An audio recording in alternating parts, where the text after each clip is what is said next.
Good morning student. तो आज फिर चलेंगे हम लोग क्लास 10th के लिए जो है जितने भी इम्पोर्टेंट प्रश्न हैं बायोलॉजी के लिए तो उस पर चलेंगे। इससे पिछली क्लास में हम लोग चले थे क्वेश्चन नंबर 5 तक। कितना क्वेश्चन नंबर तक? 5 तक। क्वेश्चन नंबर 5 तक। अब हम चलेंगे आज क्वेश्चन नंबर 6 नंबर क्वेश्चन पर। इसमें बोला जा रहा है लैंगिक जनन। क्या बोला जा रहा है? लैंगिक जनन तथा अलैंगिक जनन में अंतर बताने के लिए। किस किस में? लैंगिक जनन तथा अलैंगिक जनन में क्या बोला जा रहा है? अंतर, है ना। तो जिस समय अगर अंतर बोला जा रहा है तो क्या करना है? 2 भाग में बांटना है। कितने भागों में बांटना है? 2 भागों में बांटना है। एक भाग में लैंगिक जनन और दूसरे भाग में अलैंगिक जनन। तो सबसे पहले लैंगिक जनन पर चलेंगे। किस पर चलेंगे? लैंगिक जनन पर चलेंगे। तो लैंगिक जनन का जो सबसे फर्स्ट है वह इस क्रिया में नर और मादा की कौन कौन? नर और मादा दोनों की आवश्यकता पड़ती है। 2 हो गया कौन कौन? एक नर और एक मादा। ये दोनों क्या होता है? जरूरत पड़ता है। सेकेंड जो इसका है लैंगिक का हुआ है इस प्रकार का जनन उच्च श्रेणी के जीवों में होता है। किस श्रेणी के जीवों में होता है? उच्च श्रेणी के जीवों में होता है। नेक्स्ट इसका तीसरा जो है वह है लैंगिक जनन निषेचन क्रिया के बाद जीव बनना आरंभ करता है। क्या है? लैंगिक जनन निषेचन क्रिया के बाद। किस क्रिया के बाद? निषेचन क्रिया के बाद जीव बनना क्या करता है? आरंभ करता है, शुरू करता है। अब अलैंगिक जनन में पहला चलेंगे। बताया जा रहा है इस क्रिया में नर और मादा दोनों की आवश्यकता नहीं होती है। इसमें देख रहे थे दोनों का आवश्यकता पड़ रहा था। किस किस का? नर और मादा दोनों का। लेकिन अलैंगिक जनन में क्या है? इसमें जो है नर और मादा दोनों की जरूरत नहीं होता है। सेकेंड जो इसका है यह निम्न श्रेणी के जीवों में होता है। किस श्रेणी के? निम्न श्रेणी के। इसमें देखा जा रहा था जो उच्च श्रेणी के। किसमें? लैंगिक में। और इसमें जो है क्या है? निम्न श्रेणी के जीवों में होता है। तीसरा जो इसका है नेक्स्ट अलैंगिक का वह अलैंगिक जीव में निषेचन क्रिया नहीं होती है। अलैंगिक जीव में क्या होता है? निषेचन क्रिया नहीं होता है।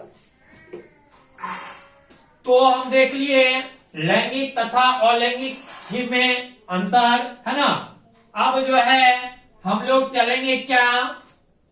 क्वेश्चन नंबर 7 पर जो पूछा जा रहा है क्वेश्चन बोला जा रहा है आपका जो जाइलम और फ्लोएम में 2 अंतर लिखे हैं। किस किस में? एक जाइलम और दूसरा फ्लोएम। ये दोनों में क्या करना है? अंतर लिखना है। तो पहले ही बता चुके हैं जिसी समय अगर अंतर बोल रहा है तो 2 भाग में बांटना है। एक साइड क्या करना है? जाइलम और दूसरे साइड फ्लोएम। तो 2 अंतर बोल रहा है तो सबसे पहला जाइलम का लिखना है। जाइलम एक जटिल पादप संवहन उत्तक है जिसका निर्माण 4 प्रकार की पादप कोशिकाओं। कितने प्रकार का? 4 प्रकार का पादप कोशिकाओं क्रमशः वाहिनी। अब 4 को जो है वह कौन कौन है? तो वाहिनिका, जाइलम मृदुतक।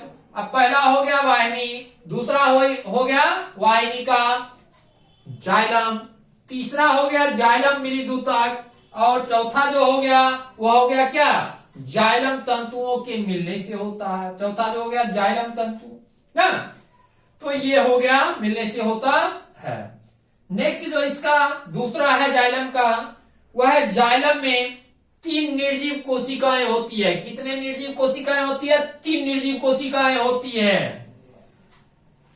तो अब जो है ये कोशिका जो है वो है पहला वाहिनी, दूसरा है वाहिनिका और तीसरा जो है वह कौन सा है? जाइलम तंतु।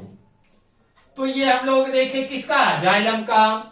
अब हम लोग चलेंगे फ्लोएम पर। किस पर चलेंगे? फ्लोएम पर।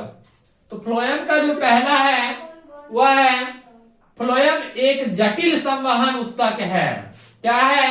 एक जटिल संवहन उत्तक है जिसका निर्माण 4 प्रकार की कोशिका समूहों कितने प्रकार का? 4 प्रकार कोशिका समूह। अब जो है 4 को जो है वह कौन कौन है? तो पहला जो आ जाएगा वह आ जाएगा चालनी नली। कौन सा? चालनी नली। दूसरा जो है सखी कोशिका। कौन सा कोशिका? सखी कोशिका। तीसरा जो है वह क्या है? फ्लोएम मृदुतक। तीसरा जो है वह क्या है? फ्लोएम मृदुतक। और चौथा जो है वह है फ्लोएम तंतु। चौथा जो है वह कौन है? फ्लोएम तंतु। के मिलने से होता है, यही चारों के मिलने से होता है। अब जो है इसका नेक्स्ट जो दूसरा है फ्लोएम का, वह है फ्लोएम में केवल एक निर्जीव कोशिका। कितना? एक निर्जीव कोशिका फ्लोएम तंतु होती है। इसमें देख रहे थे जो 3 गो, और इसमें कितना? एक निर्जीव कोशिका जो होता है कौन? फ्लोएम तंतु। कौन होता है? फ्लोएम तंतु। तो अभी जो है हम आप लोगों के लिए जो है इंपॉर्टेंट जो प्रश्न था वो हम लेकर आए थे। जो प्रश्न देखने के लिए मिला क्या? पहला जो लैंगिक तथा अलैंगिक जनन में अंतर, उसके बाद जाइलम और फ्लोएम में अंतर। तो ये दोनों प्रश्न जो है ये फुल भी आया है, जो 3 अंक के लिए पूछा जाता है, कभी कभी जो है 5 अंक के लिए भी पूछ लिया जाता है। तो आप लोग जो है इसे ध्यानपूर्वक पढ़ें, और जहां भी अगर समझने में कहीं कोई परेशानी हो तो आप कमेंट बॉक्स में जाकर कमेंट कर सकते हैं, और हम प्रयास करेंगे तो आपकी परेशानियों को हम दूर करें। तो आज के लिए बस इतना ही।